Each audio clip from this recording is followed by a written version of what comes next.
So today what I want to do, and I need to be able to measure this because we measured this page and this page goes in. I want to make a flip out page, okay? So this is going to be a standalone page, so I need 2 papers. So I got to find 2 papers I like. And they kind of have to go together because one will, maybe we make the flip out the colored part. Do we have another one? Maybe we look for one that has another colored part that is kind of at that level. Is that one good? A little short. I need a shorty. Okay, so let's look. I'm sure we have one. When I get later in the project, it's going to get harder, right? Oh no, my Jimmy Choo shoe is shorty. Maybe I could move my Jimmy Choo shoe to another one. Oh, this one will work. Okay, perfect. All right. So this will work great. We just need to cut our flips, and then this will be just a shorter page. We just need to cut off our flips. Do I have a pen? Right there. Let's see. Right there. And right there. Okay. There we go. All right. Now, we're done with her for today. And this is all the stuff that goes with my project. So I try to kind of keep it all sort of out. Not this. But I try to keep it all sort of out so that I can reuse different elements. Like this is half of a piece that we used a different time. And that way it kind of makes the whole look cohesive. So this time we're going to do this. And I just got this amazing We Are Memory Keepers glass mat. It covers my whole desk. I got it at Tuesday morning. If you like Tuesday morning, definitely check out your Tuesday morning and see if you can find a giant glass mat for yourself. Okay.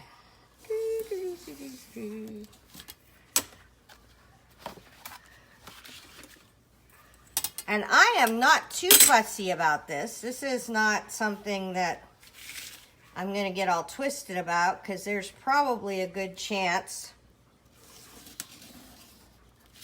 I'll be hacking pieces and parts off of this, right? But since I have the lines, look at me being all responsible since I have lines. Okay. There we go. So let's go this line. Can we see it? Okay, I can see it when I hold it a certain way. I don't know if you can see it. So that's going to be a flippy bit. Let's hold it this way. I can see the line better.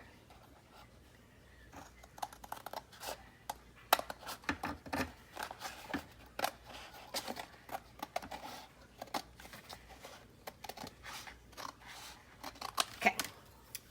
So now we have a huge question for ourselves because these are going to be one side, right? And I'm just going to make that normal. But do we want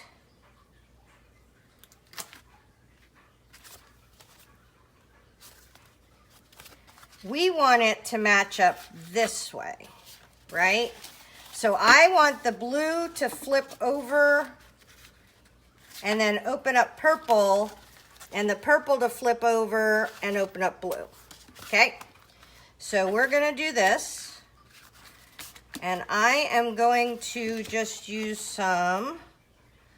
So for this one, what should we do? I was thinking, oh, that's just paper. It fits fine. I was thinking we should use, have a secret tuck spot in here, just in case. Just in case. But I kind of want it to be wider than that. Okay, I need a fat envelope. Hang on, please. Gotta go down in my envelope drawer. Ooh, perfect. Okay, so I have this that's a fat envelope, right? So then we can do a wide flat one, but we do need a ratty piece of paper to cut and put in here so we know how big our tag should be. So now we are going to cut this. We're going to move this offset a little bit, right? And we are going to cut this piece of paper smaller than our tuck spot envelope, right? Because what we're going to do is we are going to hide this piece of paper in this tuck spot. So then I can pull this out and know what size thing I need to put in there later on in my project. Because I would never remember, and then I would be grumpy. Now we need to tape this down, tape our flap down, right? Because we don't want that coming out. And I think I'm going to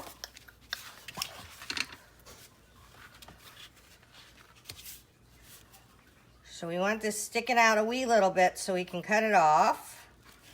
So I'm going to go around the bottom of this and around the bottom of that, but not across the top. We had that conversation in the secret tuck spot video. I have a whole video about how I make secret tuck spots like this. I think I did a couple of them. This is just a down and dirty one because I want to make the flippy out page, but this is a secret magic journal that has all kinds of weird bits to it. So I have to show you this, or you'll be like, where did that tuck spot come from? Okay, all right. And I will skip over the second half of it and get to the end, because all I'm doing is I'm putting this down, and then I'm going to tape this page to that page. So nothing exciting going on here. Just leaving a little bit at the top so that we can cut that off, right? So we can cut that off and get to our secret tuck spot. Okay, now right before I put these together, I don't know if you could see it, but I taped 3 sides of this because I just can't help myself. Just in case I want to stick something in this one, I left one of the sides open. Now you don't have to do that on the flip, but if you only tape 3 sides of it, then you will have a little extra bit. You will have an extra place inside here that you can put something if you like, okay? So this is gonna be our flippity bit. Okay, so I am going to, because it's easier to cut this off when this is not on the page, I promise you. How's our top? We'll do a little top action. Okay, there we go. The rest of it I can just do the regular way. Okay, now we need to remember that we want this to be on this side and this to open this way because our color blocks go together. So we want to, it feels really weird, but we want to tape them opposite. And I have different kinds of tapes. Woohoo! This is cloth tape from Tim Holtz. So the nice thing about it is it will definitely take inks and stuff. But what I'm going to do, ooh, and it has a backing. That's wonderful. Okay, so we're going to use this piece on this side. Maybe cut it a tiny bit long. And you want to leave a gap. That's why I'm using this kind of wide cloth tape. You could use washi tape if you don't have cloth tape, okay? So, but, all right, let's put this on a line. Put this on a line. Okay, here we go. All right, I'm going a little above. Oh, maybe I don't have as much as I thought I did. Okay, I'm going to go this way. I lied to you. Okay, get that in the middle. Get our gap relatively even. Oh, that's better. Woo! Okay, And I want it on both sides of this page. Okay, and I'm really pressing this down. I don't always press so hard, but I really need to press that down. I may leave that little, I may cut that too. Okay, so we're going to do this, and then we need a pretty color for over here. Let's see. Oh, I like this. This has blue. Little blue flowers. Oh, this one came off of it. Nice. Okay. There we go. All right. All right. All right. All right. All right. And you want to push it down pretty good.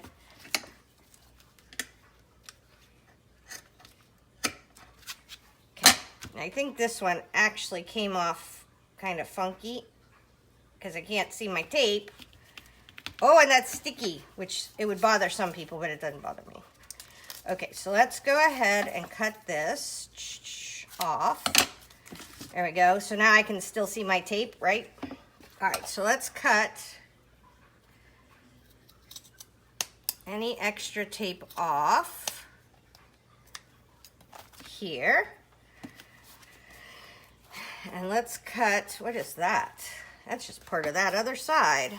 Let's cut that off. This is going to be the thickest journal I've ever made because it's just layers and layers and layers and layers of stuff. And I'm just going to kind of cheat that.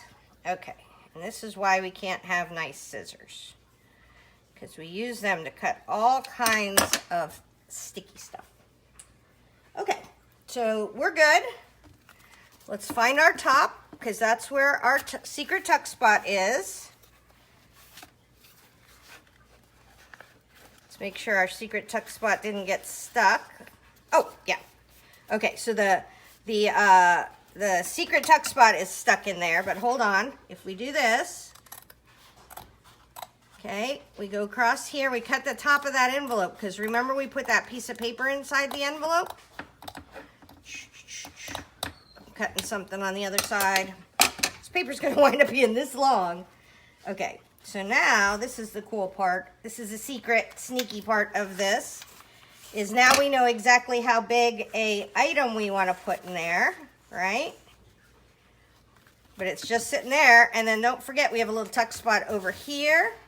This eventually will be able to fold it, manage itself a little bit better, but that is how you make a flip out page. We need to make sure this is the top, right? That is how you make a flip out page in your art journal.